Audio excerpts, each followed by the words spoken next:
contain your excitement if you can, because this is part 2 of the Sodastream brew keg tap kit follow-up thing.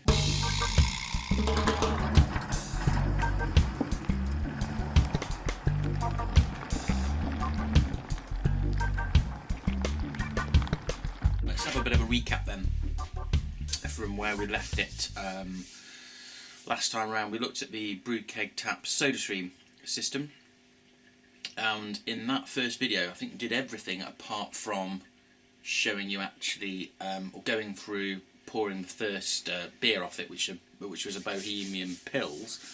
But I did that on another video. I was trying to do it all in one, but I got a bit so I'll stick the link up wherever it goes if you want to check that out.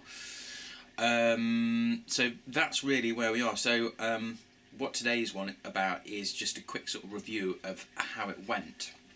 It's been about a year now or so. I've done a fair few brews on, I'm trying to think how many I've kegged, and it's been a great system, but ultimately the price of the gas has meant that I had to switch to, well, I'll show you in a minute, one of the big cylinders rather than Sodastream cylinders. But it's been really good, and it's going to be great to hang on to. I'll show you the this is the little that's the little adapter you have that just goes on the you know, the regulator, and so it's worked really well.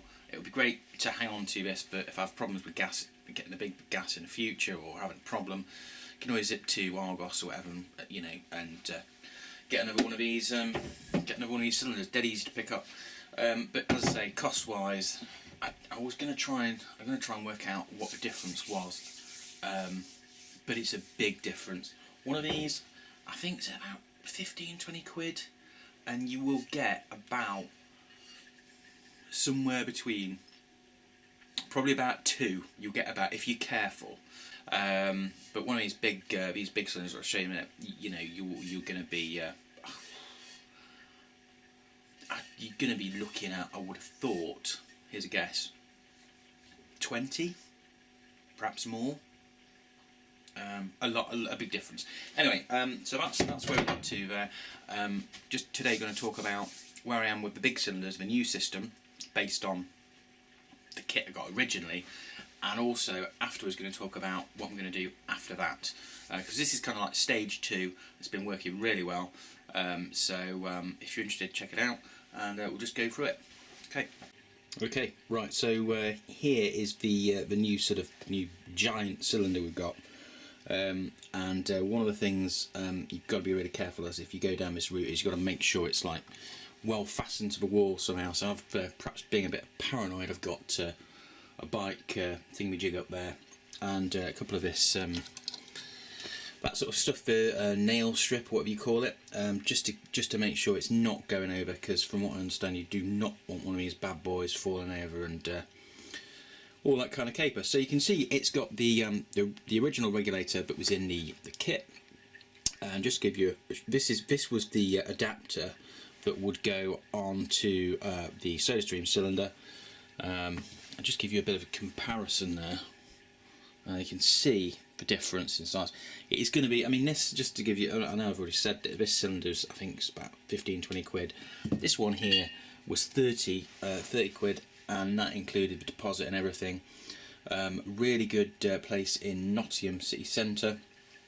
If anybody's interested in that, I'll put the details on that. So they've been a really good company, those guys have. So that is the first part of the new setup, and that's pretty much it. Okay, so let's have another look. Let's have a look at the keg side. Okie dokie, right, well the first change is we've now got 3 of the Corny kegs.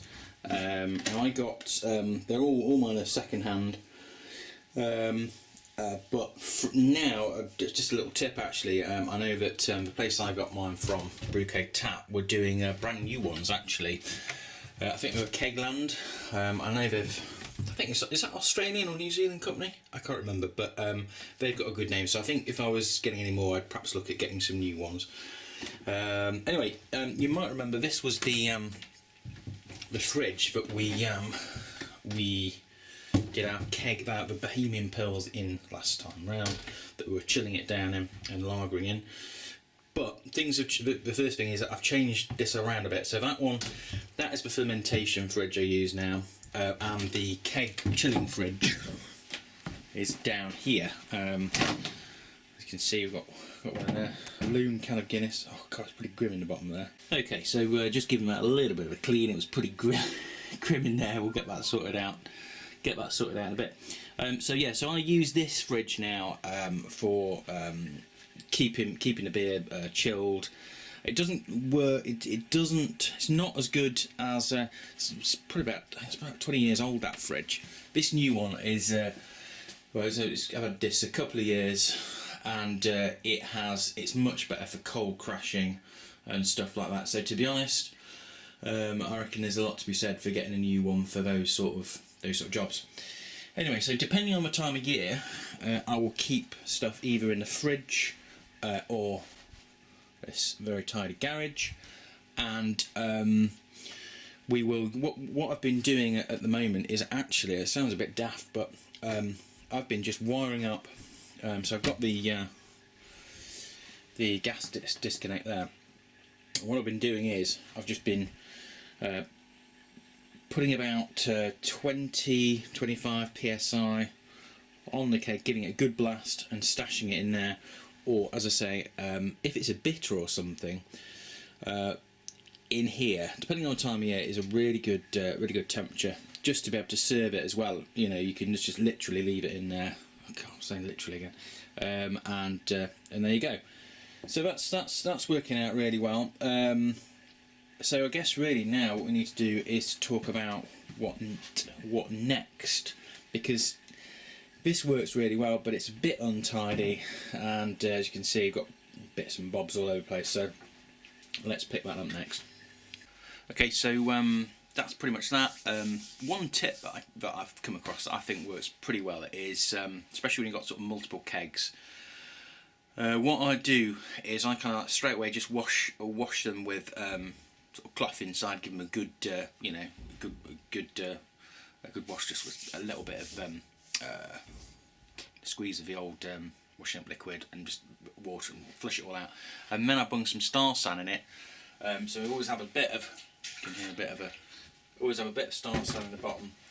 And that way, when you're ready to give it a good shake, and then when you just to make kegging even easier, you're just ready to go.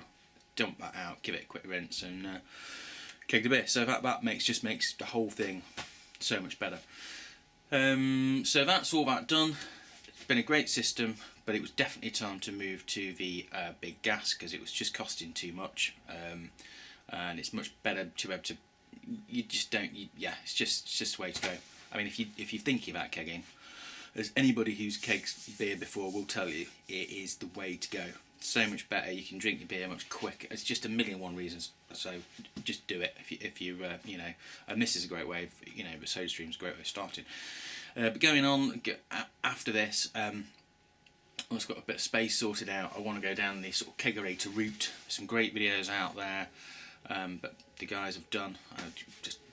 So that's the route I'm going to go down. But probably was going to be this year, but due to the whole lockdown thing and stuff, probably got other bigger fish to fry. So next year. All right, that's it. Hope that's been helpful if you've been looking at that kind of kegging stuff. All being well, I'll do another video of the next stage of it, kegerator style. But if you are interested in doing that, there's tons of other, like I say, videos to come that are really good, build guides and stuff. All right, that's it. We were a year late or so, but I'm sure you can. It's definitely been worthwhile waiting for this, hasn't it? Yeah. All right. Okay. Well, it's lunchtime, so it's not beer time. Cheers all.